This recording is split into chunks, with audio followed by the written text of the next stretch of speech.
I love kimchi. In fact, I'm Korean crazy for kimchi. So today we're gonna learn how to make kimchi. Kimchi is a staple in Korean cuisine and is a traditional side dish made from salted and fermented vegetables, most commonly napa, cabbage, and radishes. The origin of kimchi dates back to nearly 3,000 years ago. In order to preserve food against decomposition, Korean ancestors started fermenting their food in underground pots to prevent it from rotting. Nowadays, there are over 200 different varieties of kimchi, and about 1.3 billion kilograms of it are consumed every year. So this is Eric Choi. Eric conducts kimchi workshops every weekend, was it? That's right, yeah. Growing up, my mom and my grandma made kimchi probably 3 or 4 times a year. So this is a family recipe that I grew up making with them. I grew up in LA, but I am Korean, but we would do this for the entire family in the neighborhood. Kimchi is pretty simple. It doesn't take too many ingredients to make. The most important one would be the napa cabbage. And this I've actually brined overnight with some salt, so it draws out a lot of that moisture. And then the other ingredients that are primal for the dish would be daikon, ginger, garlic, onions, and then of course this is Korean chili flake, and this is what gives it that red color and makes it very spicy. This is just a pureed mix of Korean pear, onion, garlic, and ginger. And this is actually rice powder with hot water. And what this does, it's help binds all the ingredients together. This is the same thing you would make mochi with, actually. Ah, okay. 2 of the more important ones would be the fermented shrimp and the fish sauce. And this helps start that fermentation process. Fish sauce is a very Thai thing. Korea is a peninsula, so we're very close to water. Okay. And so we use a lot of seafood products. So it gives it that salinity. So what we're gonna do is cut all these vegetables over here and mix it with all the ingredients on this side. First thing is the daikon. And we're gonna cut these into blocks and then really thin sticks. So we'll just grab our knife, tuck in our fingers, and you want this to be pretty thin. So you want it about, but it's okay if it's not perfect. And then want something. Damn, you're like a machine. Like that. I'm gonna leave that here for you.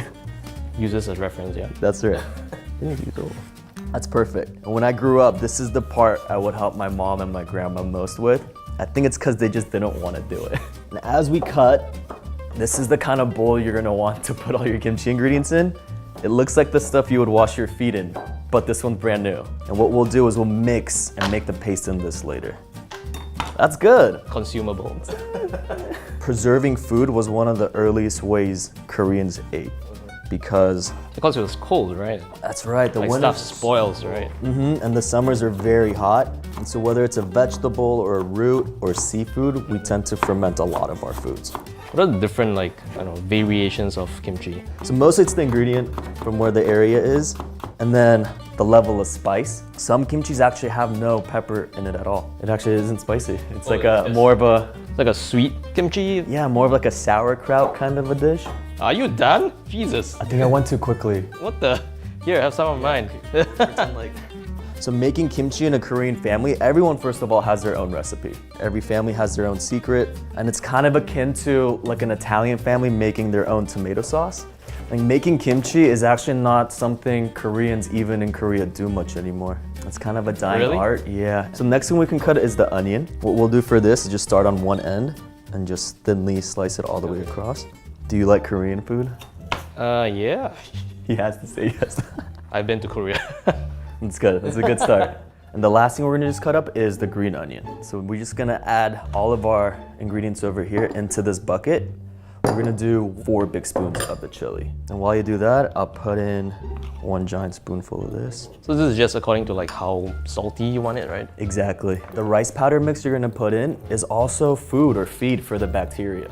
Because there's gonna be all this good lactobacteria in the kimchi. And what they'll do is they'll feed off all the sugars and starches in that. You mix it with your hands. That's right. And so this will, by the end, just look like a red paste. And the taste of it will be a little more salty than you might want because it has to season the cabbage.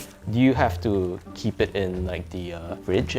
Kimchi is best if you leave it out for maybe a day or 2. And then after, it could stay in your fridge for probably up to a month. I've heard some kimchis are 100 years old. I don't know if that's true either. So that's perfect. That's exactly what Mama would want to see. If you want to, you can... Have a taste? Yeah. That's good. Definitely salty. Pretty salty. That's actually okay. As this ripens and ferments, more water from all the vegetables will start to seep out. So we're just about done. All we're gonna do next is we're gonna put our cabbage into this bucket as well. Starting from the back leaves, really season this up well. Do you break it? No, you wanna leave it all together. Oh, you don't? Okay. There's a saying in Korea, you can't get married until you know how to make proper kimchi. When you're done pasting all that cabbage, we're just gonna lay it out right here on the plate. Perfect. And that is how you make kimchi. Seth, now we're gonna try a couple different versions of kimchi. This is the one you made today, beautiful. And this white one is called baek kimchi. This one is called gaktogi, which is a radish kimchi. And this is called namul kimchi, which is just the leaves of a radish that they made into a kimchi. This is considered kimchi as well? It is. Which one is like the lightest in flavor that we should like start with? The lightest in flavor would be the white kimchi. Maybe we'll start there. Well, as you can tell, there's no spice in it. The next one we can try is the gaktogi. So even if you use radish, it's still considered kimchi. It is, because kimchi is a name of a dish, of course, but it's also just a method of cooking. So it doesn't have to be just cabbage, right? No, it doesn't. Okay. Now this would be the leaves of a radish that they've turned into kimchi as well. And kimchi is not ever eaten just by itself. We always eat it with other foods, like the meats we have today. And the most popular way you would eat this when you make kimchi is with the pork belly, which is called bossam. So how grandma would do it, she would get up in here, take a leaf out, and what you're gonna do is you're gonna wrap the pork belly in it. I'm gonna feed you. Okay. No homo, man. So there's like the fattiness of the pork balanced with the spice and acidity.